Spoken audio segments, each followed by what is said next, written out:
അപ്പോൾ ഇന്ന് തിരുവോണമാണ്, നമുക്ക് സന്തോഷമുള്ളൊരു ദിവസം തിരുവോണം. അപ്പോൾ നല്ല മഴയൊക്കെയാണ് കേട്ടോ.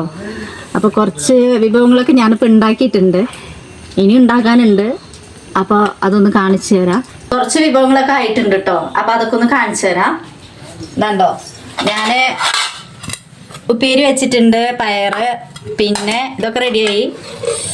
മത്തനും വെള്ളപ്പയറും കൊണ്ട് ഒരു ഓലം വെച്ചിട്ടുണ്ട്, അത് റെഡിയായി. പിന്നെ ഇഞ്ചിപ്പുളി അത് റെഡി ആയിട്ടുണ്ട്. പിന്നെ ഇത് മത്തൻ എലിശ്ശേരിയാണ്. മത്തനും വെള്ളപ്പയറും കൊണ്ട് തേങ്ങയൊക്കെ വറുത്തരച്ച് വെച്ചിട്ട് അങ്ങനെ മത്തൻ എലിശ്ശേരി ഉണ്ടാക്കിയിട്ടുണ്ട്. പിന്നെ ഇതാ തേങ്ങ കുറച്ച് ചിരവി വെച്ചിട്ടുണ്ട്, അവിയൽ ഉണ്ടാക്കണം. അവിയലിനുള്ള തേങ്ങയാണ് ചിരവി വെച്ചിട്ടുള്ളത്. പിന്നെ ഇതാ പശുമ്പാല് കൊണ്ടുവന്നിട്ടുണ്ട്, സൊസൈറ്റിയിൽ നിന്നാണ് പാല് മേടിച്ചിട്ടുള്ളത്.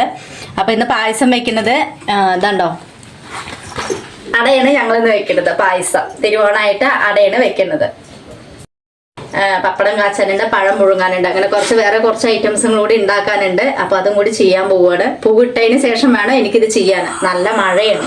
എല്ലാ വിഭവങ്ങളും വെച്ചുണ്ടാക്കിയിട്ട് 12 മണിയുടെ ഉള്ളിൽ നമുക്ക് ഭക്ഷണം കഴിക്കണം എന്നാണ് തിരുവോണ ദിവസത്തിൻ്റെ ഒരു പ്രത്യേകത. അപ്പോൾ എല്ലാം പെട്ടെന്ന് റെഡിയാക്കിയിട്ട് ഭക്ഷണമൊക്കെ കഴിക്കണം. അപ്പോൾ എല്ലാവരും, നിങ്ങളെല്ലാവരുടെയും വീട്ടിലും ഇതുപോലെ റെഡി ആയിട്ടുണ്ടാവും എന്ന് വിചാരിക്കുന്നു. ചെറിയൊരു കൊച്ചു സദ്യ തന്നെയാണ് ഞാനിന്ന് ഉണ്ടാക്കുന്നത്. അത്യാവശ്യമുള്ളതൊക്കെ ഉണ്ടാക്കി വെച്ചിട്ടുണ്ട്, ഇനിയും ഉണ്ടാക്കാനുണ്ടല്ലോ.